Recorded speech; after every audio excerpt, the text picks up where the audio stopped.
All right, coming up on today's edition of the Art Marketing Podcast, we are having a couple of firsts here, Craig. One, I think you're the first official Scotsman to be on the podcast. And truth be told, dude, I think you're the first non-customer that we've had on the podcast. So first one, the first for everything. We can get into the backstory on that and how that happened. But let's start off on the top. Craig, who are you? What do you do? Give us a little backstory on who is Craig Black. Oh, so I'm Craig Black. I'm a visual artist from Scotland. And best known for my acrylic fusion technique, which is... And I'm going to show off your Instagram too so they can see it, by the way. You can see it there. So my acrylic fusion technique is a paint pouring process. So it's essentially acrylic paints mixed together to create interesting, mesmerizing effects on anything I can get my hands on. I literally just pour it on and pour it on anything I can. Make sure it looks good. And I've been fortunate to create this kind of world of art into a lifestyle and family business. My wife, Ali, is the managing director. And the two of us and our little girl, Olivia, who's 4, we travel the world working with global brands and galleries, creating amazing immersive experiences, live art performances, bespoke products and artworks. And that's just my studio here in sunny Scotland, a little town called Greenock. I don't know if anyone will know where that is, and you maybe will have to Google it. So I work from here and work with these global brands, and it's been a hell of a journey the past 4 years. Amazing. So when you say past 4 years, is that, are you mapping that to when you went full time? Correct. So prior to the world of being a visual artist, I used to be a graphic designer. I specialized in typography. So I ran my own studio for 6 years, and I managed to collaborate with the top brands across the world, creating word marks, typefaces, all those kind of things. And I basically accomplished everything in that field that I wanted to do. And I created this dream project. I worked on this dream project, finished it, and I decided to pivot my career, which I tend to do throughout my life. Because becoming an artist is all I've ever wanted to do. And 4 years ago, when that moment happened, there was a kind of a bright signal, kind of, what was the best way of putting it? Stars were aligned. That's the right way. Daughter was born. So essentially what happened was we had a 2-bedroom apartment at the time. So the spare bedroom was my studio, and she took over that room to become her bedroom. So I had to find a new space. So it was either, do I find an office or do I find an art studio to go for what I really want to do? And I went for the studio, and then I went out as a visual artist. But what a lot of people don't know is prior to that moment of announcing to becoming a full-time visual artist is 2 years in the background, I was perfecting my craft of acrylic fusion. I was practicing day in, day out, on top of the graphic design job every weekend, finessing my technique. So when that time came to becoming a visual artist, I felt confident enough to go forward. And unfortunately, every challenge just came along. I've managed to do it, which is great, but it's constantly evolving, constantly problem solving, which is great as well. And that's the kind of short story to it all, really. Yeah, amazing. And just looking at what you do, you're going to be the artist. I hate to say it, that everyone on here is going to love to hate, because I can tell based on your business, and I really want to drill into the revenue aspects of your business and what that looks like. I'm gonna have to go into specific figures, but just like what you're drawing. But the fact that you are automating, people are letting you paint, $150,000 cars already, and you're having collaborations with Porsche and everything else. And then I look at your store, your online store, and you barely have anything going on there, right? Like just a couple of pieces. And so I imagine the promotional aspects of the business are the much larger one. And so, I mean, I will just come out and ask the question everyone is going to want to know right out of the gates. How have you managed to land clients this big right out of the gates and have this be a thing, right? Because that's every artist's dream, and you've got that right out of the gates, rather than like building this on the back of like a robust print business or originals business. So I flipped the business model in my eyes anyway, which was going for the brands right away coming out the gate as an artist, because I knew that art can make an impact on brands. Partly because of my experience of working with brands in the design world, knowing how they market themselves, knowing what they can do to enhance them. I felt I knew what I could do to, like I said, enhance that brand kind of thing. So one thing I'm a big believer in is self-initiated work. So I mean that. So if I was strategic, so the very first project I did when I announced myself to the world was a soccer project. So which you can actually see over my shoulder here, which is the Fusion Series footballs, and it basically created seven footballs based on teams that were participating in Euro 2020. Smart. And what I did was I created a huge amount of content across showing the process of these footballs, video, imagery. Like I had like 6 weeks worth of content. But what I was doing was showing how these artworks could sit in a brand setting. For instance, for the Euros. So how the Euros use these artworks in situ. So it'd be like Scotland v England, Scotland ball, England ball, type in the middle. So I was combining my world of design and marketing into the world of art. And then, so I'm basically showing brands what can be done, what we're giving my teaser kind of thing. And that has been a hugely powerful tool to getting these brands in, to be honest. Every self-initiated project I've done has been very strategic, whether it's been football or basketball. Sport plays a big part. So that was the first thing. That's where I was kind of excited to go. So I ventured into there. Basketball, I think the most recent one was golf. And I did this golf series. And then from the back of that golf and the self-initiated project came a collaboration with DP World Tour in Dubai, where I flew out to Dubai and painted on large golf balls with famous golf players. And I'm going to say, I can't even remember the name. It's terrible. I'm not a golf fan. So, but yeah. Not like your country invented golf or anything. So, you know. Yeah. I only play one sport, and that's football. But also, I'm very entrepreneurial minded and strategic in terms of how to create these opportunities as well. LinkedIn is a big driver for us in our business. We've invested a hell of a lot of time in there, and there's a lot of decision makers there as well. So connecting with these people, showing what I'm capable of doing, gets the interest, gets the nudge, gets them excited, kind of thing. And that is how the past 4 years have kind of formulated.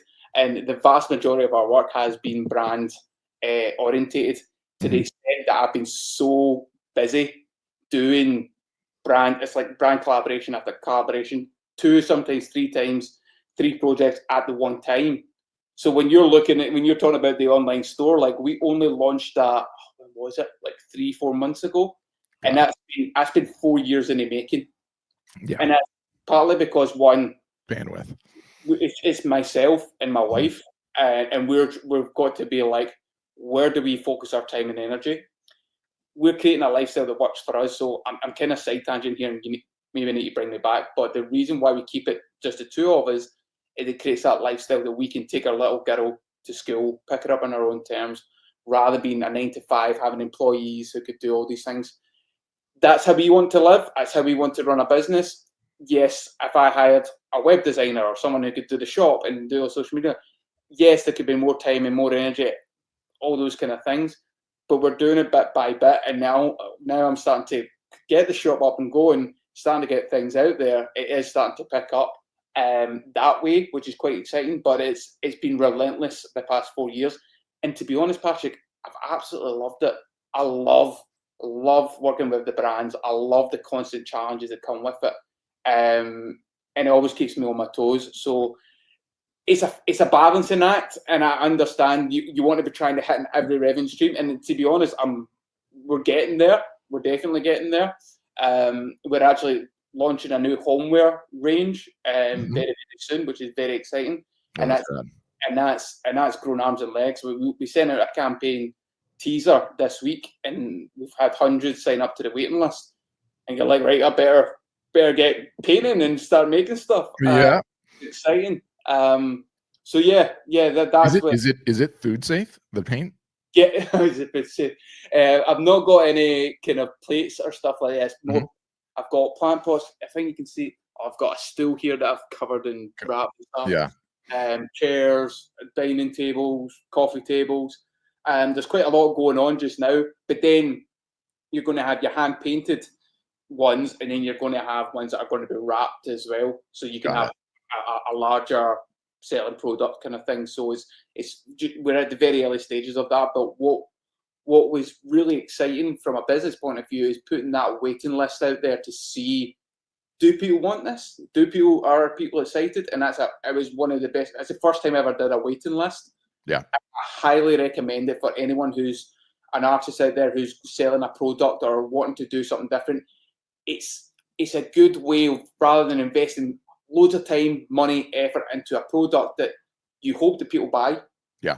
This is a way of getting that interest to saying, you know what, we do like this idea, invest time and energy. So we flipped that again, and that's been really beneficial. Yeah. I can tell already right out of the gates you're a unicorn because you do a bunch of things that, the normal artist does not do. And people are asking on Instagram, his handle, you guys, is right underneath his name. So it's @_Craig Black. Everyone else creates the thing and then goes and tries to find an audience for the thing. You went and found an audience, and then you created the thing, you inverted it. And you've listened to this podcast before. I'm sure you've heard me talk about newsjacking. Yeah, I've not heard this newsjacking. No, you've not. No. So it's a marketer in the United States came up with a term. This guy that has 3 names. I don't trust people that have 3 names, by the way. His name's David Meerman Scott. But it's genius, and you're doing it without knowing it was the thing. But do you remember? God, it's like 10 years ago now. The 33 miners that got stuck in the ground in Chile. Yes. Do you remember that? So somebody on Nike's team, extremely enterprising, was like, "Oh my God, these 33 guys are down there. If they come out, their eyes are going to be so fried out because they're adjusted to that underground no light that we've got to send down some sunglasses." And so some enterprising guy from the Santiago, Chile office went up to the mine, and they sent down 33 pairs of sunglasses. Okay. And every time the guy comes out of the mine, he's wearing the sunglasses, like brand placement. And so it got coined newsjacking, right? And it's this notion of how to insert yourself into the zeitgeist, the news, and take it for a ride, right? And I think it's honestly like one of the most genius artist marketing techniques possible. And for those of you guys that don't understand sports, we have the Super Bowl, right? NFL, huge event. Everyone watches it. Everyone's tuning in. In Europe, well, let's be honest.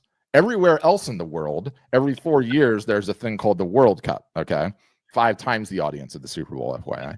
And then every 2 years in between that is the Euros, which is also a huge soccer tournament in Europe. And so he inserted himself into that application and got traction. And that alone is amazing. I mean, knowing that you did that and knowing that you did that successfully, and especially did it successfully the first time, what would be your advice for someone else trying to do that? Because I love the technique. I love the tactic. And I should also say, like, opportunities come up for this every single solitary day, right? Like, there's a ton of people that paint portraits, and it's like, if someone really famous dies, get your ass on that portrait immediately, create it, and then put it on social media so everyone can see it. And you're newsjacking, right? Because all the news is talking about this. People, like, everyone wants to share it. And then every time their birthday comes up every year, throw it up again, right? But I would be curious about your playbook, because it seems like you've gone back to the well again and again and again. I mean, you've got the PGA, you've got the NFL, you've got Porsche in here, you've got Audi, you've got motorcycle applications. So love to hear about that. I would say that the playbook to it. I always thought about how would I be if I was in a crowd and I seen this. What would excite me as a football fan? That would I'll be honest, that was the thing that got me hooked at the very beginning. But what I did was I spent 6 months of pouring paint on a football. Wow. 6 months of trying to figure that out. That's a lot of footballs. It's a lot. It's a lot. And the thing is, when I pour paint on one ball, it's not as if I could just wipe done. it off. No, it's done. That thing's toast. The financial pressure and all those kind of things was building. But what I was starting to realize is, one, getting better at my craft, getting more professional, more of a professional feel to it. but getting feedback was a good point. So getting reactions from when I would get like my wife in, and then I would get my brother in, and I would get like have like 1, 2, 3 people, and I would create it live. And this was unintentional. At first, I was just like, "What do you think of this?" And they're like, "This is shit hot. Like, seeing this be made live." Yeah. And that was like a bingo moment. And I think you've got to be aware of the signs in the world. And what I mean by that is, someone said, "That was shit hot, Craig, seeing that live. You should do that more." And I was like, I should do that more. And then I started to think, right, well, there's the biggest events in the world in terms of football, which is the Euros, and then the FIFA World Cup. So I started going, you know what, why don't I do this in front of an audience? And I would get more of an audience each time, and then I would pitch. I'd done a lot of self-initiated stuff, just doing it live in front of 10 people, 15 people, 20 people, getting a reaction. And then the thing is, see, when you're creating something live, see those 15 people, I guarantee they're all getting their phones out. They're all going to be tagging you. They're all going to be sharing their work, going, look at this amazing thing happening live in front of me. Because we went through COVID, and we were through a time of like no immersive experience. We're not seeing each other. We're never having this one-to-one interaction. And when we came out of that, I was like, well, I would love that personally, to see something like that. Why don't I create it? Yeah. And that's what happened. So that, figuring that out along the way, was a massive guide for me. It's like that waiting list, putting it out there, see the attraction. Some things I did do, it didn't work, so I went in a different direction and pivoted and tried to go, you know what's going over here. But one thing I'm bold enough and brave enough to contact these brands and say, look at me, look what I can do, look how I can benefit your brand. And the thing is, and I guarantee a vast majority of artists out there in this world do not do that. Yeah. They dream about it, they will love it, but all they want is that client to slide into their DMs on Instagram and go, we love your work, can we collaborate with you? Sometimes you need to grab the bull by the horns and reach out to them. Like something like there could be 100 people at a certain brand that you want. You write 100 emails, 99 of them maybe nothing at all, but one reply could give you a little inch in the door. And that's exactly what happened for me. And when I got that inch, I'm fucking booting the door. Sorry for swearing, but I'm booting the door down and I'm coming in. And that's exactly what happened. And then you build momentum. You learn from one project. You go, you know what worked well, what didn't work well. I've now got a camera crew that work with me all the time now that I bring on the brand projects. At first, it was like how I wanted to work, getting the angles and stuff. But with brands coming on board, sometimes they have their own camera crew. But see, 9 times out of 10, they say, Craig, we want your crew because they know how you work. We know how you get the angles. Like, we watch the storytelling when we watch the videos. Like, everything's been a constant fine-tuning. It's never just like, oh, it's perfect and that's it. Like, I'm constantly fine-tuning, and you've got to finesse it every single time. But you've got to be brave enough and bold enough to try, experiment, put things out there. Maybe if you want 2 or 3 likes, so be it. Put it out there to the world, because you never, ever know who's going to see it. And that model has kind of benefited me in my career. Everyone just has the, if I build it, they will come. And it just doesn't work that way. No one's coming. You know, I've got this customer, a longtime friend, Meg, and she says it like, one of the most profound things in my career was telling myself, no one's coming. Like, you have to go on offense, and you went on offense.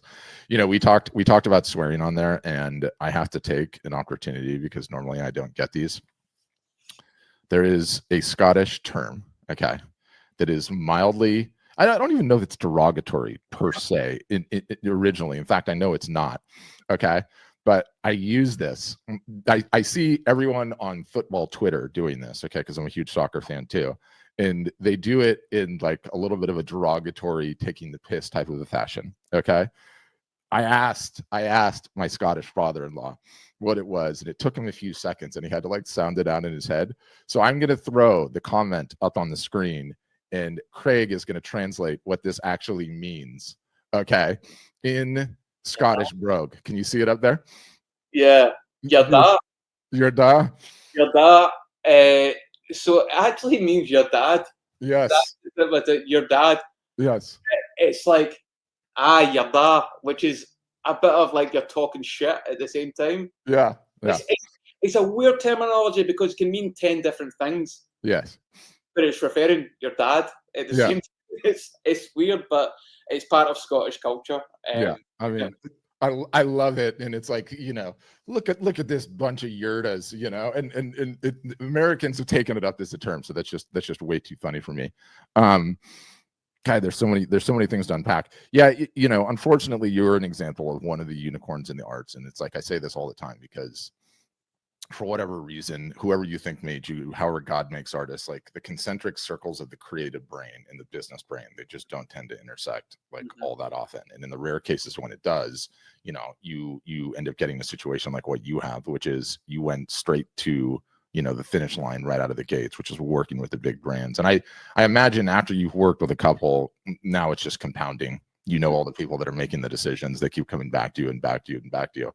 So in terms of revenue for the business, how stark is it? Is it like 99.1, 95.5, all the brand deals, all the brand work, and very little direct sales or sales of originals and that?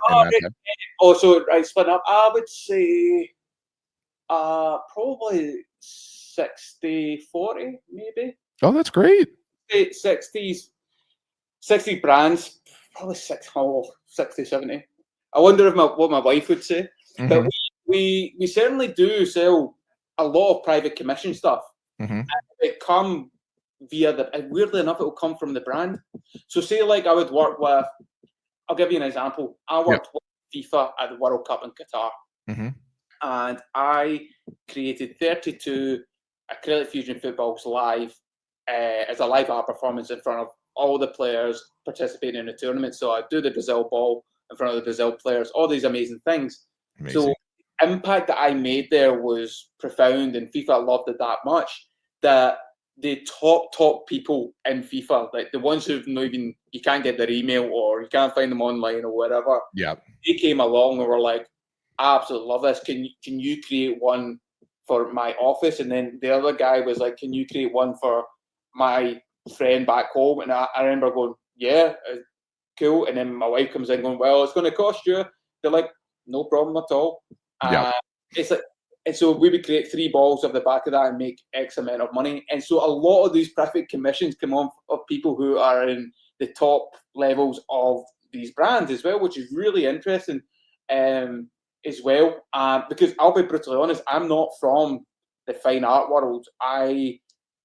When I started my career, I had no contacts in that field, none at all.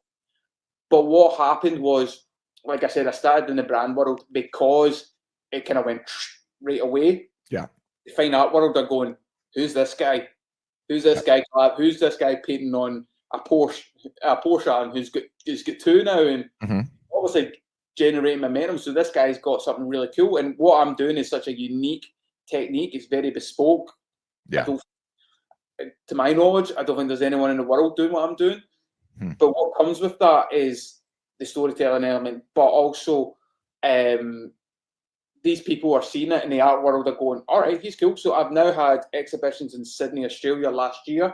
I'm actually going to New York in the next few weeks to do another event and an exhibition as well.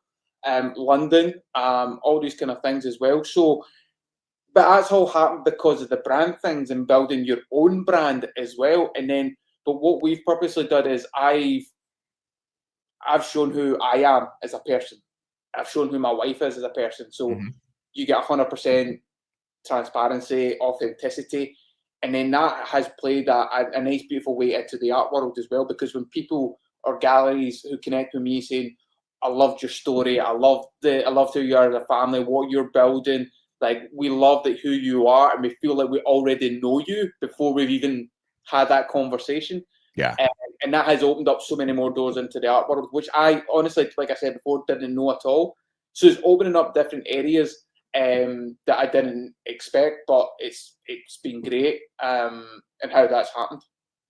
Yeah, it's, you do give a window into your personal life, right? It's not all just art. And I get into this all the time on social, like,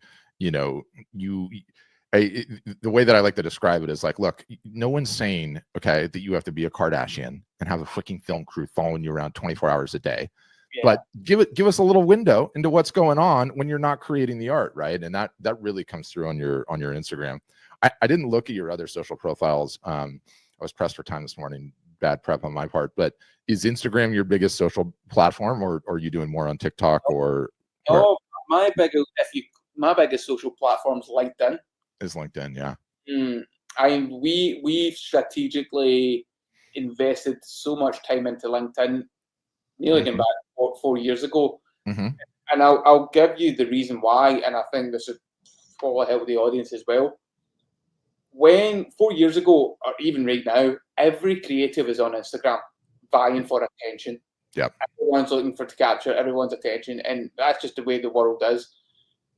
And I wanted to work with the brands, and I realized that if I go over, and that what you're hoping is that, like I said before, that a brand will see your work on Instagram and then slide into your DM and just go, yeah, let's collaborate. Yeah. As I thought, I can go over to LinkedIn and I could speak to the creative director of Adidas or Nike and go, hey, how you doing? Love what you're doing. I've created this over here that could benefit your brand. Yeah. Have a look. And that model is we started to get a lot of, at the early stages, a little insight into that, and people were connected going, yeah, I want to speak to you. I want to speak to you more. And we go, well, I'm getting more traction over here from a business point of view. And Instagram's good. It's great. And it gets me out there and stuff. But I would say vast majority of my time and energy is in LinkedIn, because that is where most of the work comes from. That is it. And making those connections are far more important. Building relationships, networking. I can't stress enough the importance of them. And as you mentioned it before, like every collaboration we've had with a brand, it's not just been a one-off. They're continuing on. Yeah. That's because of the relationship we've built with them. And it all started from a conversation on LinkedIn, then it led to meeting them in person, and then it led to the project or whatever it would be. So I've always kind of said encourage artists to go over there, because you always think it's just suits and it's just like boring. And if you go in with that mindset, it's going to be boring and it's going to be suits and you're not going to get traction. Whereas the people who connect with me, they love to see the work that I'm doing. They're very supportive, very encouraging. And the thing is that the algorithms on LinkedIn are, for me personally, much better, because if one person likes your work or your post or whatever you're posting on LinkedIn, that spreads onto their network. Yeah. Whereas if I think on Instagram, it doesn't really work that way. So you're spreading further than you ever anticipated. And I honestly, I get things from, oh, you're the Scottish guy that paints on footballs. I've seen you you're on LinkedIn all the time. Yeah. It's like the standard line I get for the past 4 years. And I'm happy with that. Absolutely. Yeah. And you know, I see, like, my experience doing this for 10 years, okay, has been a wild one. And it's a wild one in the sense that really early in the party, we started running webinars. So at this point, I mean, I've talked to, I don't even know what the number is, tens of thousands, hundreds of thousands of artists. And what's amazing about that is routinely, week in and week out, I see people in their 30s, 40s, 50s, 60s, 70s, 80s, and sometimes even 90s coming on saying, like, I still want to grow this thing, right? And why am I bringing that up? It's given me like incredible perspective on like the artistic gifting, talent, whatever you want to call it. It's something that never gets shut off. People just want to keep doing it. It's how you sustain yourself, fulfill yourself, relax, all of these things, right? Like, you know, creatively inspire yourself, all that. So knowing that completely changes the dynamics for me on how to approach the business, right? And I'll get into this, and I have a question for you at the end of it. It's like, I love marketing, okay? And I'm 46, and I'm going to market until I can afford to not market anymore, and then I am going to peace out, okay? I am not trying to market into my 70s, 80s, 90s, okay, until I die, until the wheels come off. But it's different for you guys. And when you have that time horizon, everything changes, right? because you don't just have the business you're going to be working on for 15 years. You have the business you're going to be working on for the rest of your life. So the value of what you do now, the value of the leads that you capture, the value of the audience you build on LinkedIn and you build on Instagram. And why I bring that up is understand the rarefied atmosphere that you've gotten into already, like this level of success at your age. And not only that, you inverted the whole thing where you're at the finish line before you even started the race, which is working with the biggest brands. They're calling you. I mean, you got FIFA guys that are buying your soccer balls. I mean, that's ridiculous. And Lord knows those guys are pilfering money out of that FIFA organization. They've got money to spend on art.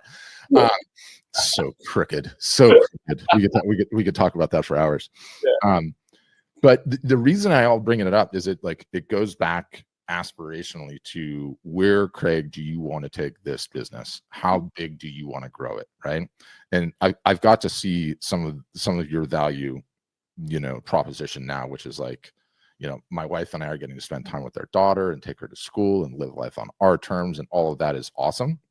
And I could understand aspirationally if that's the further that you wanted it to go. It's going great. We're paying our bills. We've got a nice house. We go on vacations. We travel. Why would I even want more? I would love to push back. And I'm not saying that's what you say. I would love to push back on that immediately, just based on the number of folks that get to your level at your age. And you got to understand, like, it's a gift, it's kind of like Georgie Best, right? Like that guy threw away the greatest talent in the history of mankind, being an alcoholic. And did he know what he had there? Did he know what he had there? No one's going to understand who that is. But you got that level of success going on, and mathematically it makes you a freaking unicorn. So really where I'm going, I'm like, Craig, hire some people immediately. Okay. You're going to be in this for life. Start taking all the social platforms seriously. What size is your email list? Why are you not posting more on Instagram, right? It can be even bigger than you imagine what LinkedIn can be, despite the fact it's working. So that's just where my mind goes no matter what, right? Like, my whole job over the last 10 years is to find as many revenue sources for you guys as possible and to freaking maximize them. So thoughts on all of that, Rant? You're totally right in maximizing and all those kind of things. And that's something that we're constantly evolving and constantly thinking about. Where I want to go is, so Acrylic Fusion is so versatile that it can span in so many different ways. So yeah, we're actually having conversations of being in the digital space as well. Projection mapping, all those kind of things, and more. Don't say the NFT word, Craig. Don't say it. No. I'm sick and tired of that shit. Yeah, everyone is. I'm more for the immersive experience type, bringing people into my world. I love the live art element to it. And even to give you an insight, I mentioned, I was going to New York in the next few weeks, and I'm collaborating with a choreographer, and I am going to be painting on the human body form while they dance. Wow. So if you can imagine a dancer, and I'm going to be pouring, they're going to have some sort of suit on. Not going to go directly on the skin, but I'll be pouring Acrylic Fusion onto their body form, and then the arm and the movement of paint flows in different ways. Now, that is just one step in a totally different direction, never even imagined. But because it's so out of my comfort zone, I get such a buzz out of that. I'm like, where could that go? And then the discussions of that is potentially leading to a Broadway show. And I'm like, what? Like, amazing. And I'm like, but then I started to go, why not me? Why not this guy from a small town in Scotland can be in a big stage in New York, live painting, creating art, and doing beautiful stuff that's never been done before, but pushing it in ways that's never been seen. And that's what I'm trying to do, and that's where I'm evolving. I'm constantly figuring that out and pushing and trying to go, oh, I could do this. Oh, I could do that. Yeah. So that evolution, I've got this mentality on, honestly, whether it's 5, 10, 15 years of going full at it. I mean, like full guns blazing. But there is a part of me that goes like, see, after that, I'm going to slow down because one, I don't need millions in the bank. That's not what I'm going for. Yeah. It goes all back to the family and the lifestyle. I'm creating a legacy for my family, and I'm not chasing millions in the bank or money. I'm creating something that my daughter can grow up going, if my daddy can go for something that he believed in and he made his dreams come true, I can do the same. So on the side point of that is I realize that I've got a kind of obligation here to fly the flag and inspire people, because there's discussions now that I am, for instance, we had a discussion yesterday with a big brand over here in the UK, and I am going to be the leading artist to speak to school 80,000 students across Scotland about how to become an artist in this career, and how you can be from Scotland and do this on a global scale.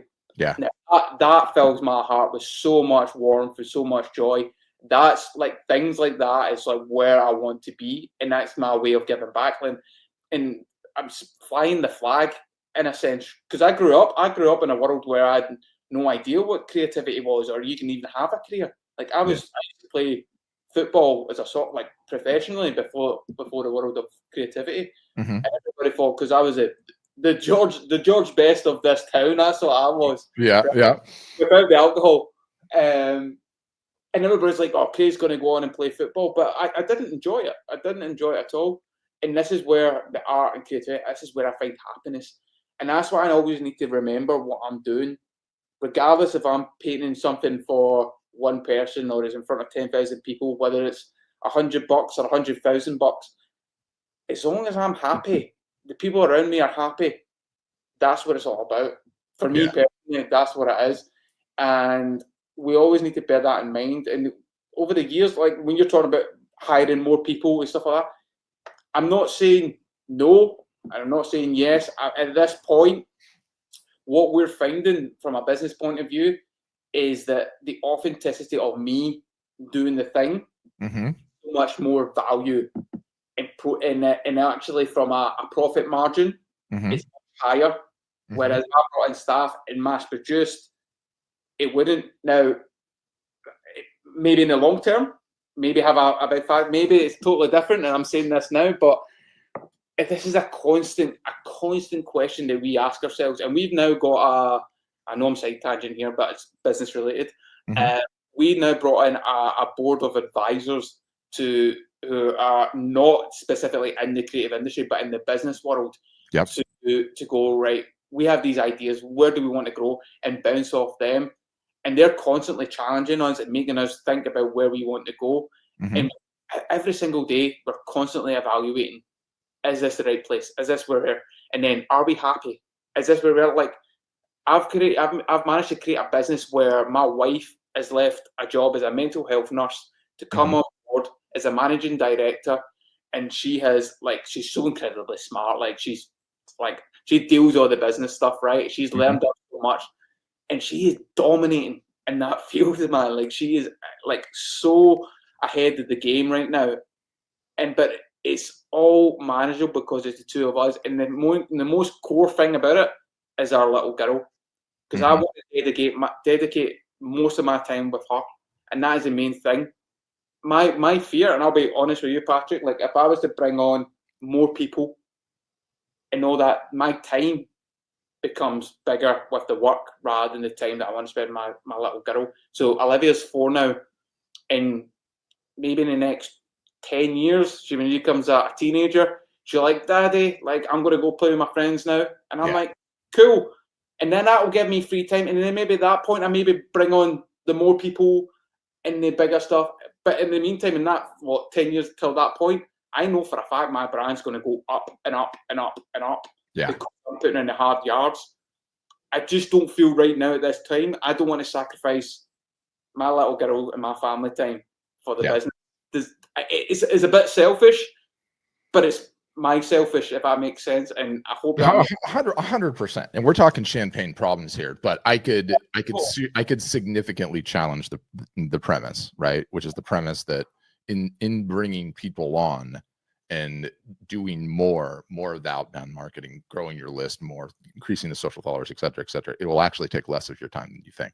Yeah, because it's just about systems than it is anything else. But the reason I'm driving into this agenda, and I'm gonna pivot this a little bit to AI because I want to talk about it, is like, if I interviewed, and I have 100,000 artists, what percentage of those 100,000 do you think would even have one employee in the business? I'm guessing none. It's like less than 1%. less than 1%. It's like there's some folks like you that are in a, the significant other is carrying the load. But what I inevitably see is that like they don't ever bring on staff, right? And that works against you in two ways. And one, it's a chicken and the egg, right? Well, I would bring on the staff and do this extra stuff and get my name out there if I could just afford it, and I've got to sell the art first, right? So there's a chicken and an egg side of it there. But then also on your side, in my estimation, it's profligate. You're leaving money on the table. You can donate all the money if you want. It's the Georgie Best thing, right? Like you've got the skills, like it's God given, like that you made it here, God given and such a great amount of luck. It's like, the stupid Spider-Man line, with great power comes great responsibility, that everyone uses, so that would be my natural inclination to push that way. And we can talk about that. And I do see something that you need to do on Instagram immediately. And I want to talk about that, but I want to pivot briefly to AI and my agenda with AI.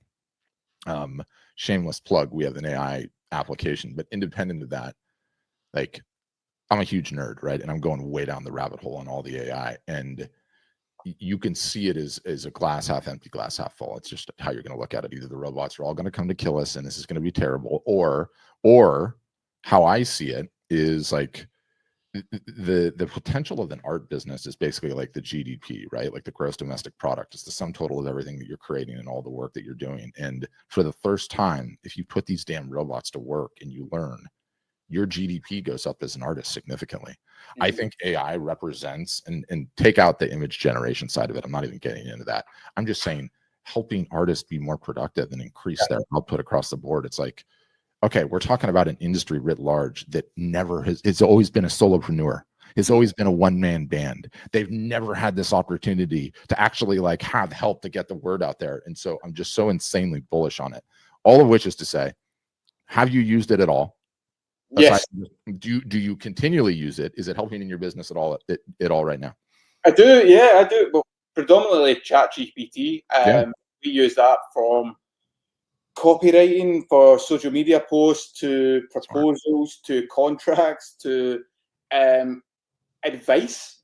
Honestly, like even I've actually asked things like issues I've had with painting and drying time, and I've been asking ChatGPT, and it would make me think differently, and I'm like, genius.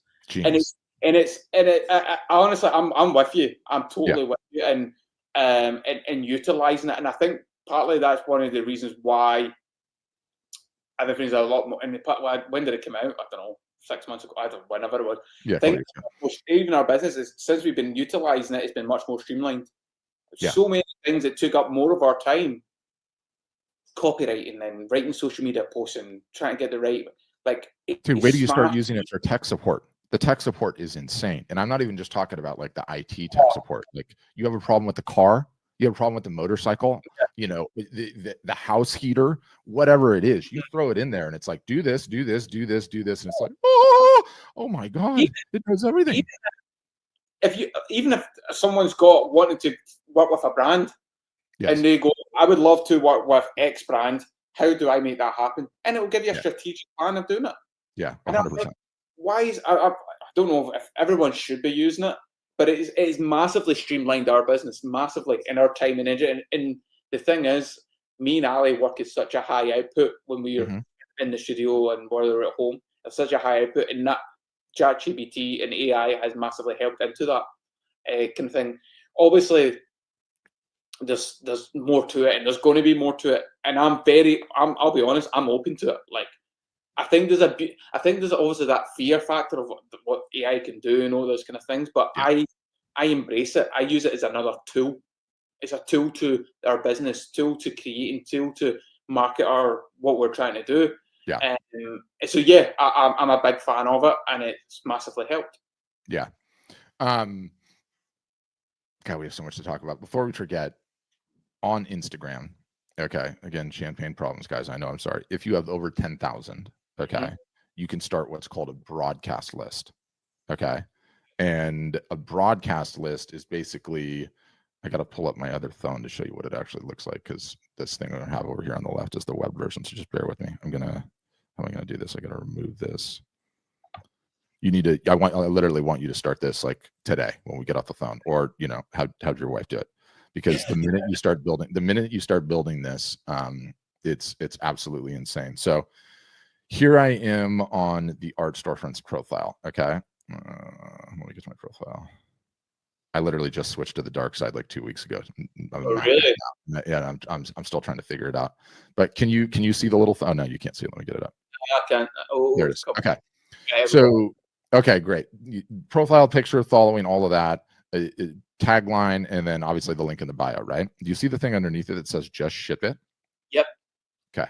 So you start the broadcast list. Okay.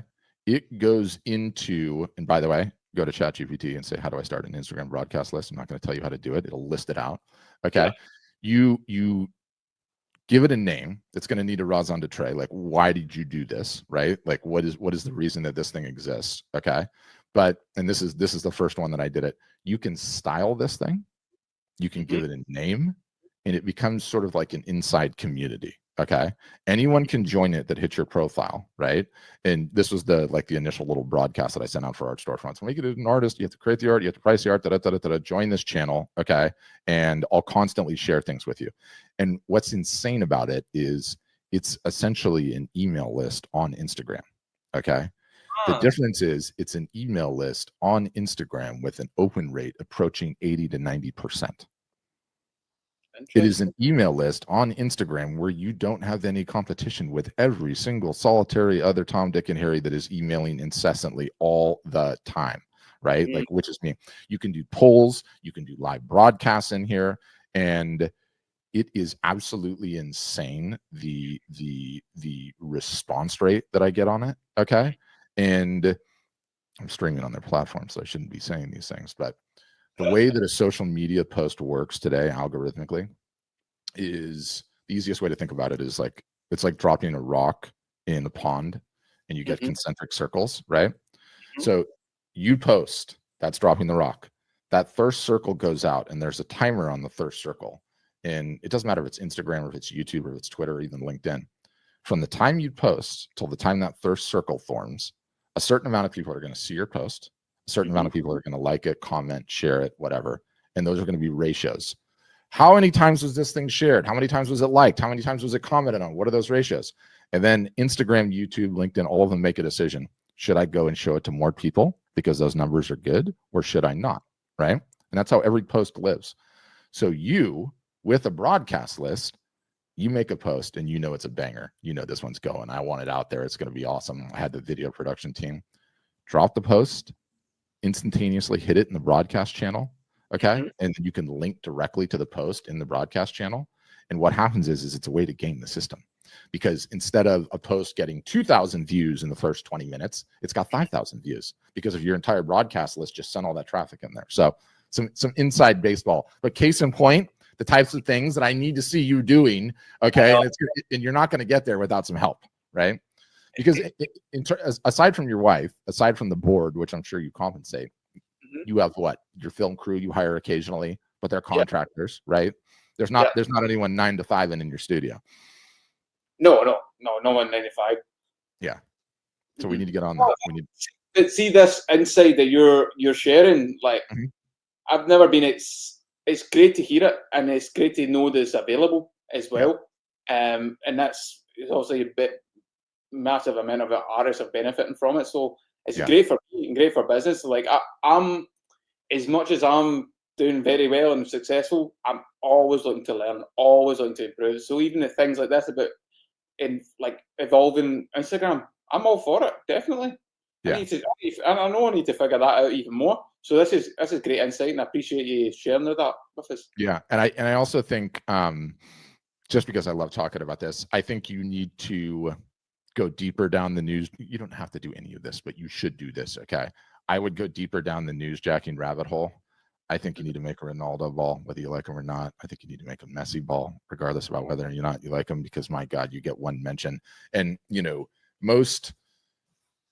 again, he and I were talking about this ahead of time because we're both huge football fans, right? And most artists are not. But in the realm of social media audiences, okay, over here we have the Kardashians and a couple other celebrities. Do you know who beats them? Lionel Messi and Cristiano Ronaldo. They have more fans worldwide on that platform than any other. And it's like, you have the opportunity to get a list, ask ChatGPT, who are the top 25 players with the largest following on Instagram? DM them, say, I want to make you a ball. Let's do a collab, right? Like, as much as me telling you to do a broadcast channel, my God, you slide into one of their DMs and it's game over, right? I'm just going to say that I'm already ahead of you. Are we getting a tease here, Craig? Something in the works?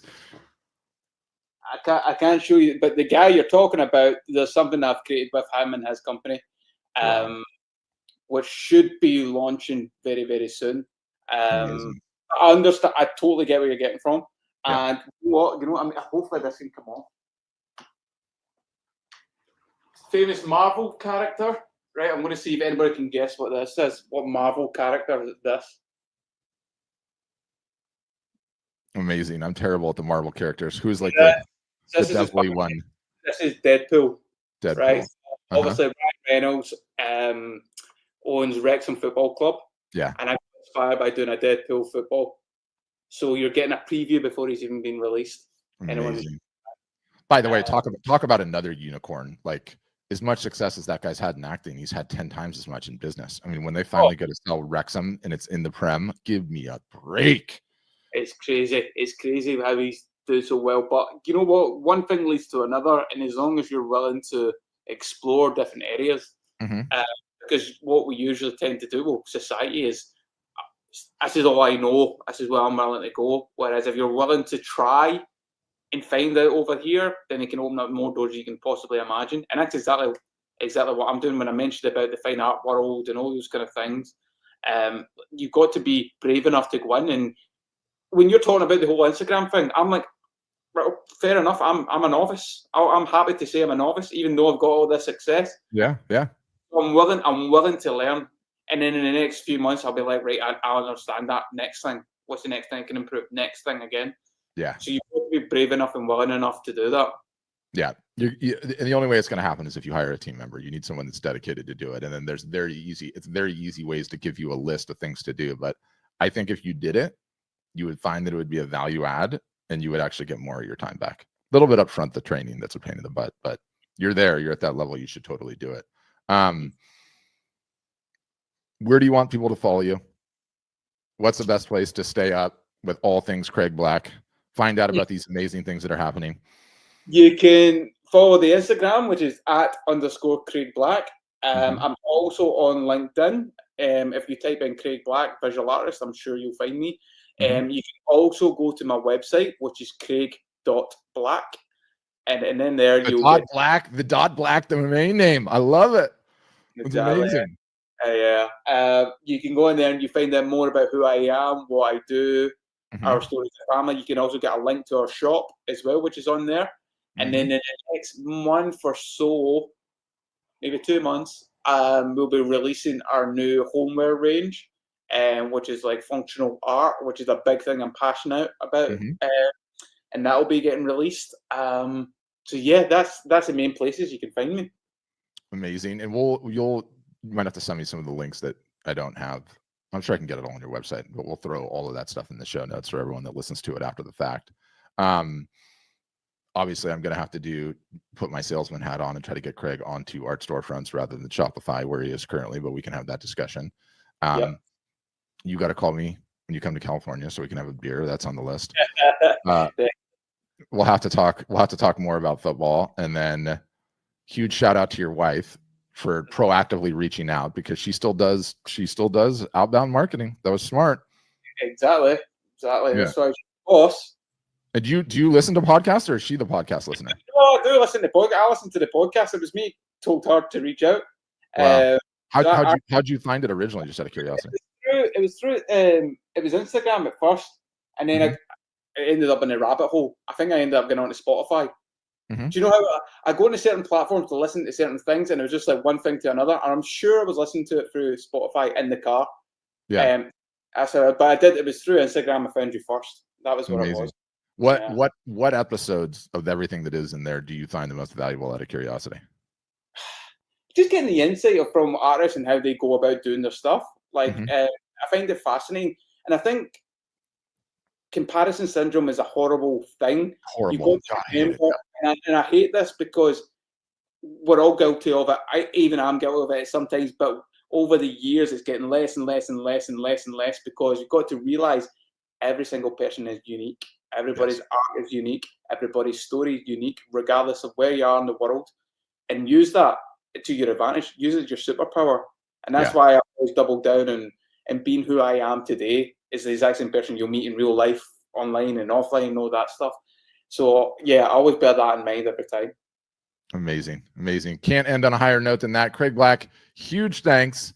Can't wait to keep an eye on where your career goes. Everybody follow him on Instagram for his imminently to be released Craig Black's Insider List Instagram broadcast channel, or whatever he calls it, which needs to happen. And then, yeah, thanks. Huge thanks for the time. Enjoy the weekends. Friday. It's time to kick it off.